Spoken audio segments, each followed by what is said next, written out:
Bien, muy buenas noches. Estamos nuevamente en este su espacio de divulgación de literatura nacional y hoy tenemos la presencia del doctor Olger Guamaní Jordán, doctor egresado de la Facultad de Educación de la Universidad Nacional Federico Villarreal en la especialidad de Lengua y Literatura. También es magíster en Gestión y Administración de la Educación por esta misma casa de estudios. Doctor en Ciencias de la Educación también de la Universidad Enrique Guzmán y Valle, La Cantuta, docente en la Facultad de Educación de la Universidad Federico Villarreal, docente en la Universidad Nacional Mayor de San Marcos, en el ámbito de la literatura. Ha publicado en revistas, libros colectivos, en el aspecto literario, ha publicado en revistas.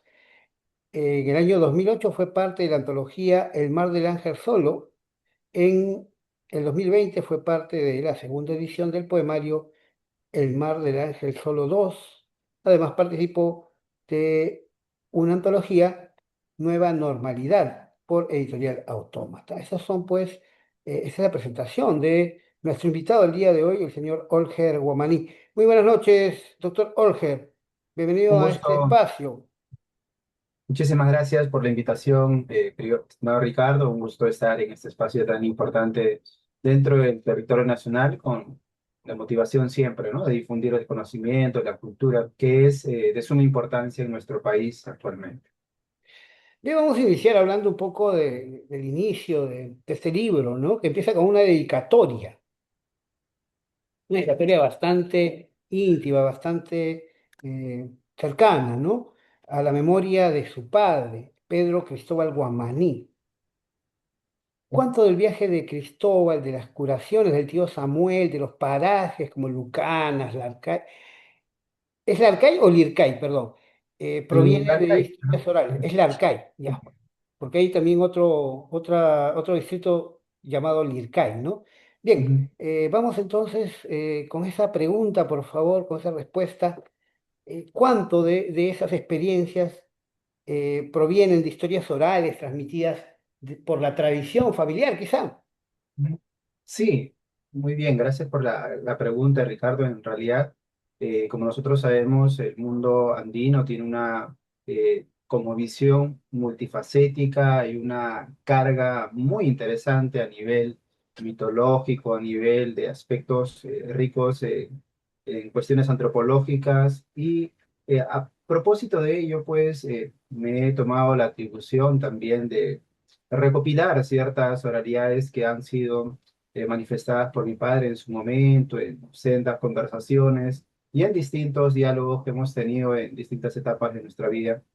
Y, y en cada circunstancia me parecía un tanto, como diría, macondiano, un tanto kafkiano, pues las historias, ¿no? Y me dicen, hijo, esta historia es real, o sea, no te estoy mintiendo, es tal y como sucede. Entonces, siempre la he ido recopilando, he ido haciendo anotaciones y es uno de los cuentos que abre este libro que lleva por nombre también el nombre de mi padre, ¿no? Cristóbal. Y a propósito de ello también he intentado ya recopilar otros cuentos, a propósito también de otras oralidades que son de olvidadas muchas veces, pero que cabe precisar que es importante manifestarlas, es importante también textualizarlas, ¿no? Para que muchas otras personas también puedan conocer y entender que el mundo en el cual nosotros vivimos se enfrenta pues esa dualidad tan compleja y asimismo también hay una expresión muy rica, ¿no? Para poder evidenciar también la pluriculturalidad en el cual nosotros estamos inmersos. Bueno, también dentro del prólogo se habla, ¿no? De que con tu narrativa, con, ¿no? el ambiente en que forjas estas historias, está el camino entre la costa y el Ande, ¿no? Y precisamente también el lenguaje, la cosmovisión que tú usas está marcada por el quechuañol, digamos, ¿no? Como, podría decirse, o sea, un quechua, un castellano, pero con bastantes palabras quechuas, ¿no? Como guaychicha y paña, ¿no? Pañacha, yigya, ¿no? Que es donde se lleva a los niños, ¿no? El ichu, los sapus.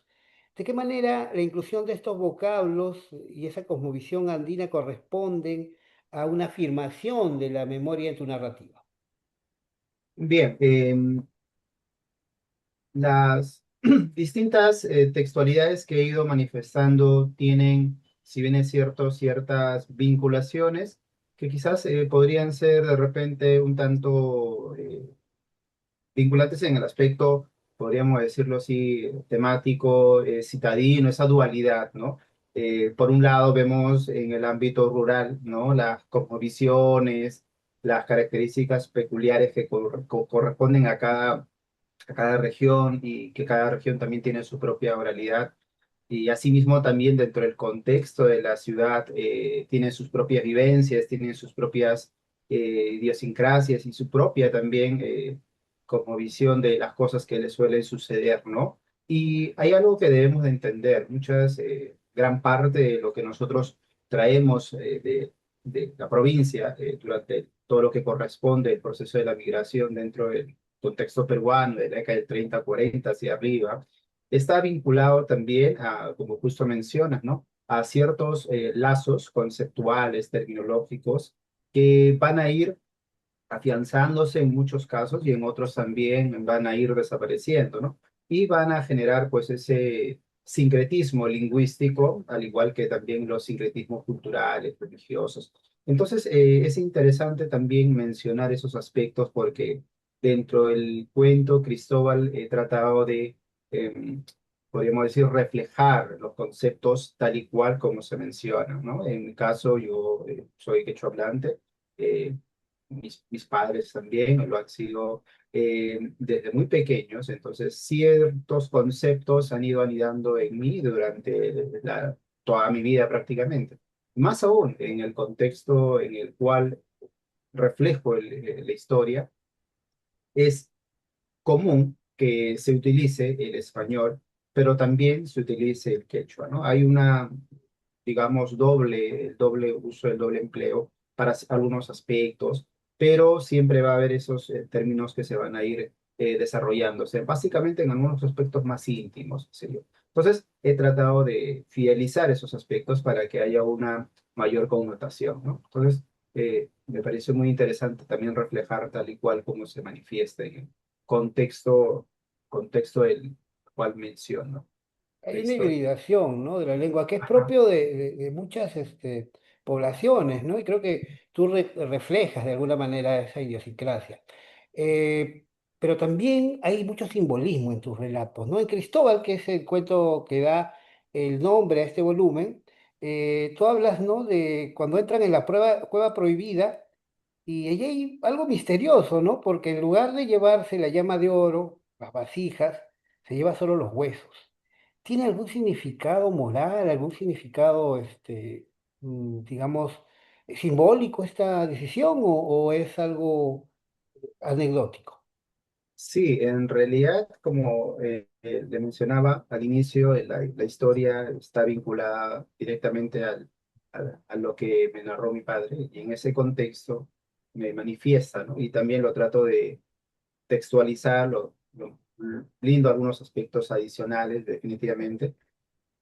El hecho de que Cristóbal ingresa a la cueva o a este espacio que es prohibido, vedado por la comunidad por una cuestión lógica, porque si uno ingresa ya no sale, pero pese a esa circunstancia, pese a esa dificultad o óbice, definitivamente tiene que ingresar porque no hay otra opción. Es eso o que su madre muere.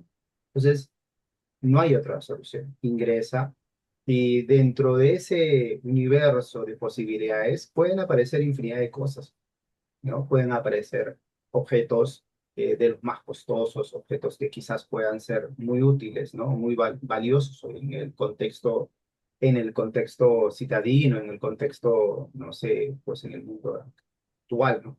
Sin Me- embargo, intenta prevalecer Cristóbal, pese a todo eso, la salud, ¿no? La salud de su madre. Y para la salud de su madre, lo único que requería eran fragmentos o pedazos de huesos, ¿no? Y eso es justo el detalle, ¿no? Que se menciona, ¿no? Entonces, Hay, vemos también la escala de valores que se ve en el mundo andino, ¿no?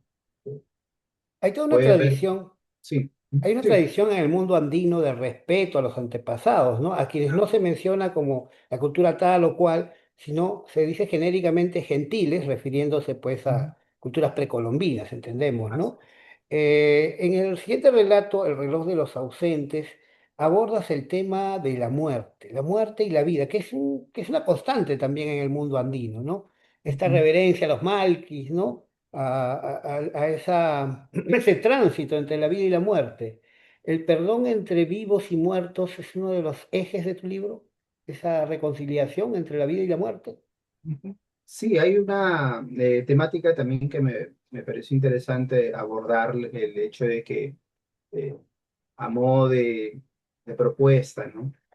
Que si bien es cierto, hay circunstancias en las que nosotros no solemos reencontrarnos con las personas que hemos perdido, ¿no? En circunstancias X, pueden ser aleatorias, azarosas, en el cual se haya de repente perdido la vida, un accidente, por ejemplo. No hay quizás la oportunidad, ¿no? Salvo en algunas circunstancias que se da, pues, ¿no? Apariciones de sueños, revelaciones, etcétera. Pero he creído conveniente en esta historia mencionar, pues, que haya una temporalidad en el cual los muertos aparezcan a una determinada hora y en una determinada fecha, ¿correcto? Y por un determinado tiempo.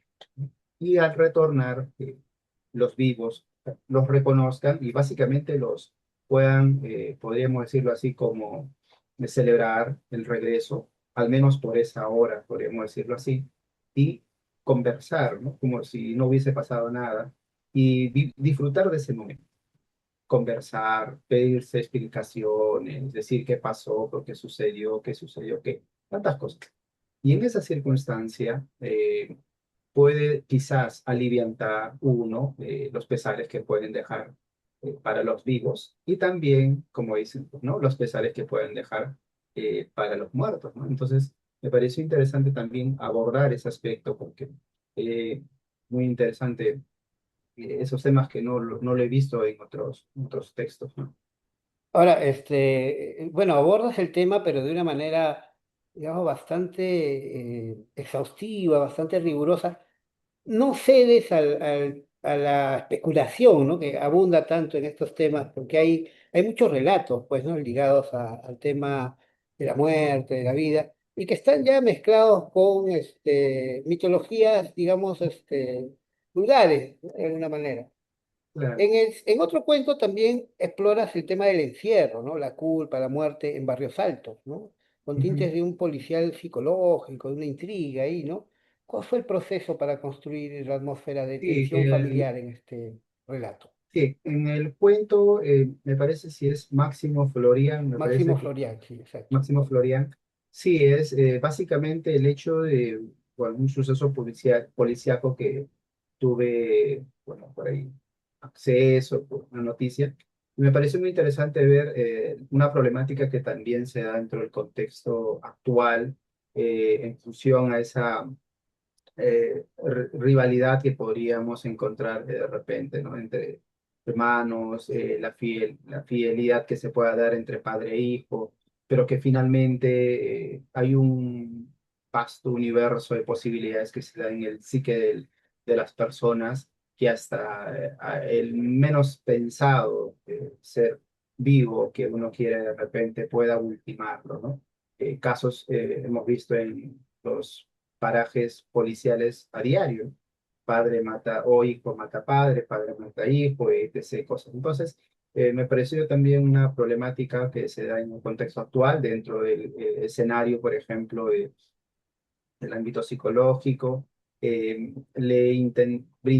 Traté de dar un giro de repente para que ese último aspecto de la muerte no se refleja al inicio, sino que se vaya construyendo poco a poco, ¿no? Entonces, ya al final ya se refleje ello, una problemática también que se manifiesta actualmente, ¿no? Es una realidad. Ahora, tú eres de la Cantuta, ¿no? Es tu, digamos, tu alma mater primigenia. Hablas de barrios altos, obviamente no sobre el tema ya conocido, pero ¿hay cierto simbolismo o es simplemente una casualidad? No, sí, en realidad es una casualidad por el contexto, en realidad. Mm. Cabe precisar que yo soy de, bueno, Villarreal, hice mi maestría, perdón, el doctorado que Ah, el hice en la doctorado es Universidad Católica. en la Sí, Cantuta. Ah, ya, ya. así es, el doctorado de educación. Eh, Bien, sí, ¿tú de- sí, ¿Cuál es diga. tu procedencia? ¿Tú de dónde eres? Yo soy de Ayacucho. Ah, eres ayacuchano, caray. Somos paisanos, entonces. Bueno, por lo menos yo me considero ayacuchano porque mi padre es ayacuchano, he vivido mucho tiempo también en Ayacucho. Ay, no, yo sí nací hasta bueno, estuve hasta los 6, 7 años en Ayacucho. Ya luego mis padres también son de Ayacucho, migraron aquí en los años 80 aproximadamente. Ujú. Próximamente vamos a estar en Ayacucho también con la Feria del Libro. Ah, Así que mira, estás invitado de repente ahí no, para poder mostrar tus encantado. libros, ¿no? Encantado. Ahora en septiembre va a ser. Vamos a hacerlo con la Asociación de Escritores de Ayacucho a propósito, ¿no? Porque estamos tratando de congregar a los escritores ayacuchanos, porque esta feria tiene que hacerse con los mismos escritores y con el público, ¿no? Que no sea una feria solo de, digamos, de venta de libros, sino también de promocionar a los nuevos escritores. Luego de la publicación de Cristóbal y otros cuentos en Ediciones Infinito, ¿qué proyectos literarios o académicos vienen? ¿Cuál es el próximo episodio de tu trayectoria? Sí, bueno, ahí tengo otra propuesta también, un conjunto de cuentos que también he estado trabajando. Este conjunto de cuentos de Cristóbal ya tiene ya más o menos será más de 5 años atrás. Estuve por ahí, por algunas circunstancias, postergándolo por aquí y por allá y bueno, eh, tuve que trabajarlo. Ya complementando algunos detalles y bueno, mi padre también falleció hace algunos 2 años aproximadamente ya. Y a propósito de ello también traté de ya ultimar los detalles y culminar, ¿no? Cristóbal. Y a la par tengo ya el 50% de unos otro libro, ¿no? Que trato de abordar también una problemática social, pero ya enfocado un poco más al aspecto citadino, pero que está vinculado también podríamos decir, al contexto neoindigenista, ¿no? En el cual, eh, si bien es cierto, en el contexto actual, en el contexto limeño, muchas personas pueden tener distintas posibilidades, ¿no? Pero definitivamente hay lazos, hay ataduras que no permiten o, que eso se geste, ¿no? Hay muchas personas que han perdido las posibilidades de estudiar y muchas circunstancias, y ellos están reposados en el camino, en la ciudad, como piedras. Entonces, son como piedras que están ahí repujados en la ciudad y que alguna vez han intentado volar, ¿no? Entonces, por ahí más o menos va la idea. Ya les contaré más adelante. Entrando un poquito al terreno de la semiótica, hay una crítica que hace la doctora Berta Consuelo Navarro en la contraportada de este volumen, Ujú. ¿no? Donde resalta el manejo de la iluminación, luces, sombras, el tono morado, el cielo limeño y también los olores, ¿no? Un poco analizando también la sinestesia, ¿no? El simbolismo, semiótica, ¿no? Pero digamos de una manera ligera, ¿no? Sin profundizar, pero sí lo deja ahí sugerido, ¿no? ¿Cómo planificas esa arquitectura sensorial en tus cuentos? ¿La planificas o es algo intuitivo? No, sí trato de esquematizar primero, ver los personajes, cuál va a ser la estructura del cuento y a partir de ello también qué aspectos voy a abordar con respecto a la temática primero y luego, como mencionas, ¿no? ¿Cuál va a ser la intencionalidad? ¿Qué simbologías puedo mencionar que esté vinculado de repente al tópico del cuento? Y cuáles podrían ser más atractivos. Valgan verdades, hay un primer libro que he trabajado, que es un libro de poesía, yo vengo también de la poesía, y me gusta trabajar bastante el aspecto sensorial, el aspecto semiótico también. Y sí, trato de organizar en ciertos párrafos aspectos que tengan ese vínculo para que haya digamos, un viaje dentro de la lectura pero que la construcción de las imágenes no solo tenga que ver con aspectos fotográficos, sino que también tenga pues ese aspecto sensorial más complejo, ¿no? Y ver por ahí algunas estrategias también que se ha ido construyendo en el camino. Ujú. Hay otro cuento también, el de Miurgo, ¿no? Donde el personaje, o uno de los personajes principales, es un anciano, ¿no? Al que los médicos le dieron 3 meses de vida y posee una memoria prodigiosa, lo que nos recuerda pues a Funes el Memorioso, ¿no? De Mm, las sí, ficciones de Borges, ¿no? Y también de paso a Sócrates, ¿no? Porque en realidad también eso hace alusión a esa visión escrita, ¿no? Antes de la ujú, escritura, donde la inteligencia se basaba en la memoria, ¿no? Algo que para nosotros es un misterio, y ahora que estamos pasando de la escritura a un nuevo universo donde muy posiblemente incluso la escritura, no digo que sea abolida completamente, pero va dando pasos a otras maneras claro. digamos, de ver la realidad, ¿no?